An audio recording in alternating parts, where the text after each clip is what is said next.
Warahmatullahi wabarakatuh. Welcome back to CSP Channel Sharing and Learning. Salam dan bahagia buat teman-teman semuanya.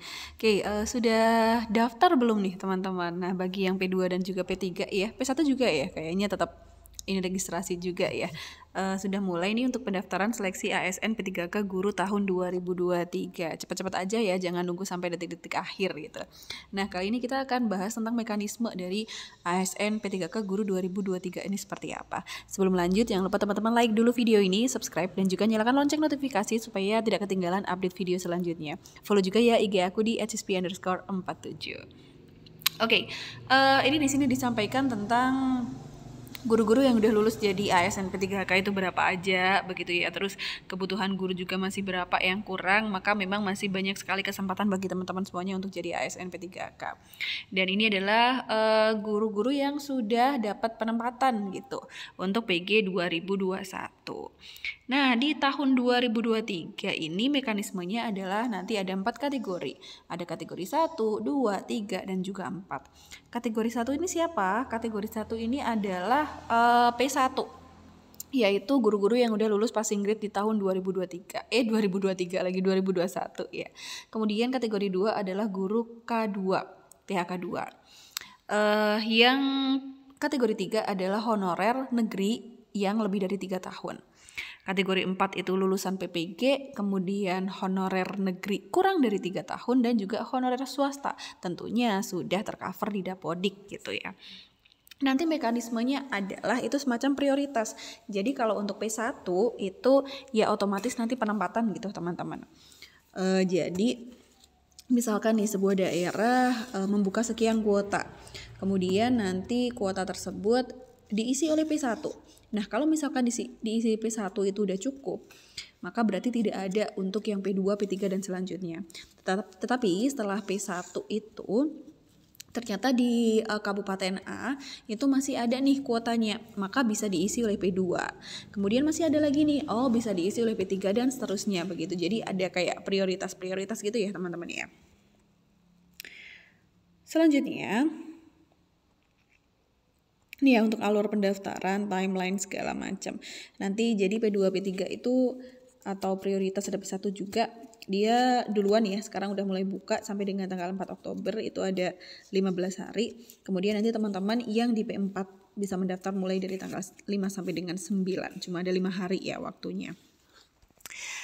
Kurang lebih sebenarnya tesnya sama. Memang tidak sama dengan yang tahun kemarin gitu. Tetapi antara P2, P3 dan P4 yang membedakan hanyalah pada teknis. Kalau untuk manajerial, sosiokultural, dan nantinya wawancara terpisah ya, itu sama aja gitu.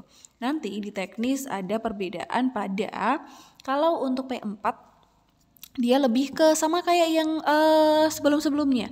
Jadi ada pedagogik, ada juga profesionalnya. Jadi profesionalnya teman-teman itu bidang studinya apa? Misal PGSD ya, nanti ada matematika, PKN, bahasa Indonesia, IPA, IPS gitu. Terus kalau untuk P2, P3 gimana nih teknisnya? Nah, teknisnya itu lebih ke kayak refleksi gitu, refleksi pembelajaran, studi kasus. Jadi apa ya? Ada kasus tentang apa nih di kelasnya, terus bagaimana kita sebagai seorang guru merefleksi nanti menghadapi kasus-kasus tersebut begitu. Dan itu nanti sama ya semuanya dengan berbasis CAT teman-teman.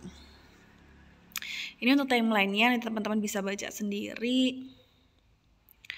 Kemudian ini nih ada 49 instansi yang hanya untuk buka kuotanya untuk P1 aja. Terus ini tata caranya ya untuk mendaftar nanti teman-teman. Oke, jadi buat teman-teman semuanya yang ingin ikutan bimbel ya, nanti bisa ikut ini. Tara. Ya, kita ada bimbel teman-teman nih untuk P2, P3 dan untuk P4. Jadi lengkap sih bimbelnya karena nanti perbedaannya hanyalah pada teknis gitu. Jadi apa sih yang didapat di bimbel? Nanti teman-teman akan dapat ada mentoring, latihan soal ya. Kemudian ada tryout-nya berbasis CAT. Jadi teman-teman akan terbiasa nanti untuk latihan soal CAT gitu. Kemudian ada mentoring juga via Zoom, ada recordnya juga kalau teman-teman tidak sempat untuk mengikuti.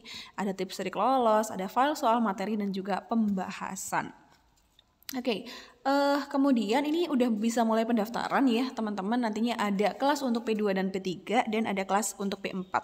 Apa yang didapat sih selain yang tadi disampaikan materinya? Kalau untuk materi seperti yang kakak, kok kakak sih, seperti yang saya sampaikan tadi, bedanya adalah di teknis. Nanti kalau P2 dan P3 lebih banyak kepada refleksi guru, studi kasus, bagaimana pembelajaran itu ya. Karena kan memang ini udah guru-guru, baik itu K2, baik itu honorer yang udah lebih dari 3 tahun kan, jadi udah lebih banyak ke prakteknya gitu. Kalau yang P4 nanti dia lebih ke pedagogik dan juga profesional. Jadi kuotanya terbatas, so yang ingin join, yang ingin gabung langsung aja daftar. Aku sertakan linknya ada di deskripsi ya. Nanti bisa daftar di Telegram @bembers atau @nanat_i. Oke, itu aja sih teman-teman, dan ada juga ini tryout akbar sih sebenarnya ya. Teman-teman juga yang ingin coba tryout gratis P3K ya. Kapan lagi nih ada yang gratis? Teman-teman bisa join aja. Link pendaftarannya juga nanti aku sertakan ada di deskripsi. Oke, itu aja yang bisa aku sampaikan kali ini. Semoga bermanfaat buat teman-teman semuanya. Sampai jumpa di video selanjutnya. Salam Cispi Channel Sharing and Learning. Wassalamualaikum warahmatullahi wabarakatuh.